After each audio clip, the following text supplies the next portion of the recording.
Okay guys, Dr. Patrick Price here, the Body Detective. I'm going to give you a couple moves you should do every day. Now, I'm going to tell you if you're new to exercise and you've never done any of these things before, I'm going to tell you do at least 3 movements every morning. As soon as you wake up, get half a lemon, squeeze it in some water. Don't do anything else. Don't check your phone. Don't check your emails. And just do these 3 movements with me. Those of you who want to go to 5, I'll give you a couple more to do, but 3 movements. Create your own or follow what I show you. Watch closely.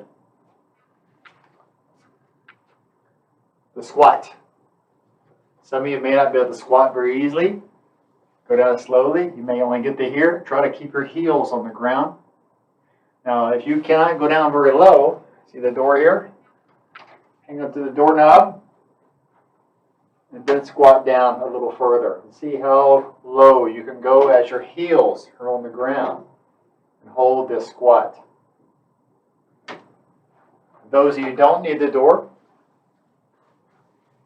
go down to the squat and just hold the squat with your head up. Don't put your head down. And from here, take your elbow on the inside and just open your hip up a little bit.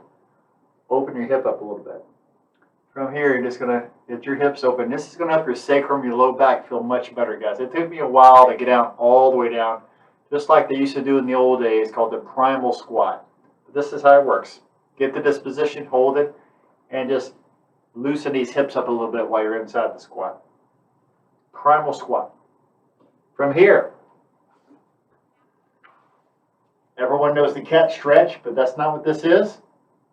Take your knees, open them up, put a towel or pad on your knees if you need to.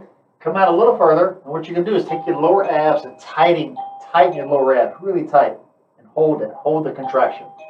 So right through here, your lower abs come in and tighten and hold. And back again and loosen that low back. See if you can drop my low back down. Come in and tighten and hold, squeezing. This is called the vacuum. Tighten and squeeze and hold. All right, once you do a couple of these and hold till you really feel your abs nice and tight, then go into this movement here, the V. Everybody knows this from yoga. I have really tight hamstrings. So if you do too, wonderful. Drop your hips and look up.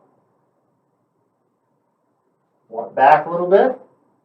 Tuck your chin. Drop your hips again. You can go to your knees if you need to. Just look up. In most positions, you can see it all positions. Drop and look up. And once you're here, once you come back up, especially those who have a tight low back and tight hamstrings, just go ahead and let your body hang a little bit. Put your fingers on the ground. Just do a nice little stretch through your hamstrings and your low back. Now from here, I'll move over and twist a little. And twist a little.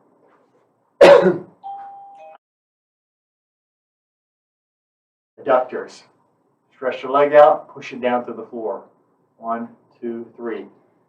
Go out a little further, push it down, and stretch. Just go to where you're comfortable. Make sure there's comfort under your knee as well. Switch sides. You get the other adductor muscles. Head up on your knee, and just push the foot down. 3 to 5 seconds. Reach out a little further.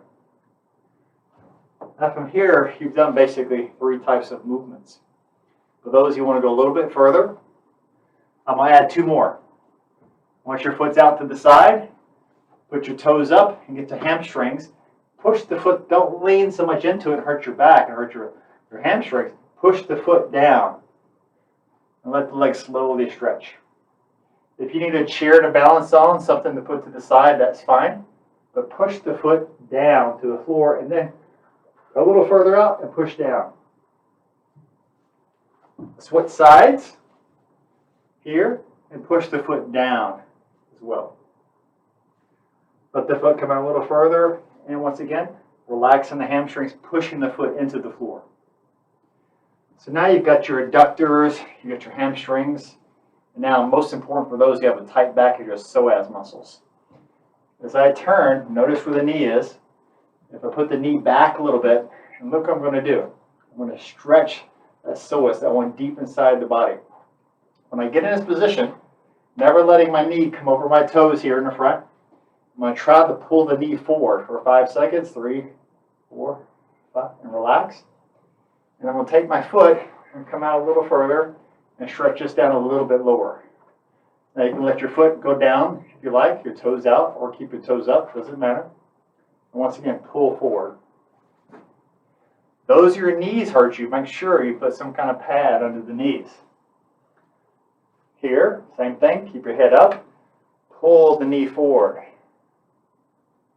From here, let that foot come out a little bit further, go down a little bit further, and pull the knee forward. And from here, watch what I'm going to do to come up. My toes on the ground, I'm going to come backwards. So as you see, those are 5 movements to do in the morning. The first 3, very simple. The squat, I recommend doing that with the door. Get down when you get to the floor. And then doing that vacuum to tighten the lower abs. Everyone has weak lower abs. Everyone's got stronger ones when they do sit-ups, but the lower abs, very important for your core, keeping the low back healthy, guys. And then from there, you see me going through the yoga movement, the downward dog, upward dog. So I'm Dr. Patrick Price. These are your 3 and even 5 movements that you should do every day. And I'm once again Dr. Price, the Body Detective. Take care.